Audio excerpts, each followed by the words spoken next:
లక్షల రుణమాఫీ చేశాడు. రేపు పొద్దున ఇంక ఇప్పుడు బ్యాంకులకి లోన్ ఎందుకు కడతాడు? ఇప్పుడు దాని పరిస్థితి ఏమవుతుందంటే సిబిల్ స్కోర్స్ లేచిపోతాయి రైతులు. ఎందుకంటే తీసుకున్న అప్పు కట్టడం, సిబిల్ స్కోర్ లేచిపోతుంది. అప్పుడు దాని వలన ఫ్యూచర్ ప్రమాదం కదా. ఫర్దర్ లోన్స్ ఇక ఓన్లీ గవర్నమెంట్ మీద డిపెండ్ అయ్యే పరిస్థితి తెచ్చుకున్నారు. అంటే ఆ లోన్లే రావాలి ఇంకా ఒక రకంగా. కానీ రేవంత్ రెడ్డి ఒక ప్రెస్టీజియస్గా తీసుకున్నారా ఇది? కాంగ్రెస్ పార్టీ కాబట్టి అది సాధ్యమైందా? ఇక్కడ బేసిక్గా రేవంత్ రెడ్డి ధైర్యాన్ని మెచ్చుకోవాలి. ఎందుకంటే సూపర్ 6 అన్ని 100 రోజుల్లోపు అన్నాడు. రుణమాఫీ కూడా 100 రోజుల్లోపు చెప్పాడు. తర్వాత మాట్లాడి సమాధానం చెప్పాడు, ఇదిగో ఇట్లా కొంత తేడా ఉంది, తెస్తున్నాం మేము, చేస్తామని చేశాడు. అతను చేసినందుకు అభినందించాలా.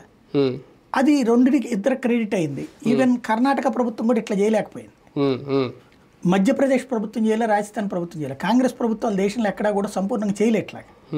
మెజార్టీ మ్యాక్సిమం ఇప్పుడు 40 లక్షలు అన్నారు, కానీ 40 లక్షలు ఉన్నట్యా డౌటే. ఇప్పుడు సరిగ్గా అయితే కనుక టీఆర్ఎస్ వాళ్ళు ఏం బయటికి తీసుకురావాలి, టోటల్గా ఎన్ని లక్షల లోన్స్ ఉన్నాయి వ్యవసాయ రుణాలు, అందులో వీళ్ళు ఎంతమందికి ఇచ్చారు, ఇంకా ఇవ్వని వాళ్ళ రేంజ్ ఎంత, లేదా ఏ పర్పస్ మీద ఇవ్వలేదు, ఉద్యానవనాలనైనా కమర్షియల్ అనైనా. ఇప్పుడు